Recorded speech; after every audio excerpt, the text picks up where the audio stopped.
મિત્રો તમે ઘરે બેઠા તમારો બીએમઆઈ ચેક કરી શકો છો, એટલે કે બોડી માસ ઇન્ડેક્સ, જેના ઉપર નિર્ધારિત રહે છે કે તમે કઈ કેટેગરીની અંદર આવો છો. અંડરવેટ કેટેગરીની અંદર આવો છો, ઓવરવેટ કેટેગરીની અંદર આવો છો, કે ઓબેસિટી ક્લાસ 1 કે ક્લાસ 2 કઈ કેટેગરીની અંદર આવો છો. એના માટે આજે હું તમને ઘરે બેઠા કઈ રીતના ચેક કરી શકો એના માટે બેસ્ટ એપ્લિકેશન જણાવવાનો છું. તો વિડીયોને સેવ કરજો, વિડીયો વધારે કામ લાગશે. સૌથી પહેલા તમારે પ્લે સ્ટોરની અંદરથી બીએમઆઈ કેલ્ક્યુલેટર કરીને એપ્લિકેશનને ડાઉનલોડ કરવાની છે. ડાઉનલોડ કરીને ઓપન કરશો એટલે તમારી સામે આવો ફેસ આવશે. અહીંયા હું મારો ડેટા ફિલઅપ કરીશ, તમારે તમારો ડેટા ફિલઅપ કરવાનો છે. ખૂણામાં તમારે ઉંમર નાખવાની છે તમારે.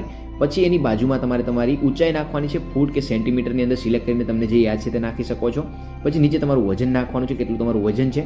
પછી તમે સિલેક્ટ કરી શકો છો મેલ છો ફિમેલ છો, તમારે સિલેક્ટ કરી લેવાનું છે. પછી સાચું કરવાનું છે, એટલે તમારી કઈ કેટેગરીની અંદર તમે આવો છો એ બતાવી દેશે. હું નોર્મલ કેટેગરીની અંદર આવું છું, મારો બીએમઆઈ 20.7 છે, એટલે હું હેલ્ધી પર્સન ને નોર્મલ કેટેગરીની અંદર આવો છો. બીએમઆઈ એટલે બોડી માસ ઇન્ડેક્સ. અહીંયા તમે ઓવરવેટ છો, ઓબેસિટી ક્લાસ 1 માં આવો છો, ક્લાસ 2 માં આવો છો, એ અહીંયા બતાવી દેશે ને તમે કેટલા હેલ્ધી પર્સન છો એ તમને ખબર પડી જશે. આવી રીતે તમે તમારો બીએમઆઈ ચેક કરી શકો છો. વિડીયો તમને સારો લાગ્યો હોય તો ફોલો કરજો અમારા પેજને. ફરી મળીશું સારા વિડીયો સાથે. જય દ્વારકાધીશ, જય શ્રી કૃષ્ણ.